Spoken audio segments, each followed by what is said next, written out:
Сонымен қатар біздің дініміз білмейтін іске араласпауды бұйырады.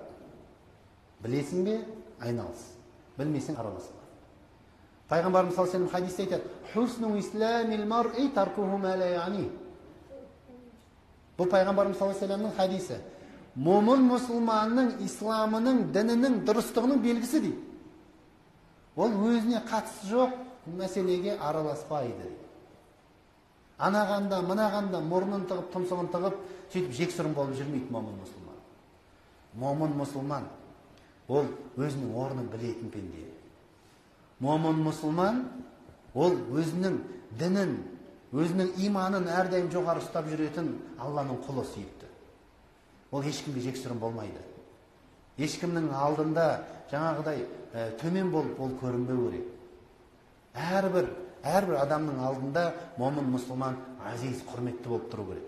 Міне соны айтып жатыр. Хусну исламил мар'i таркуху ма ла яни.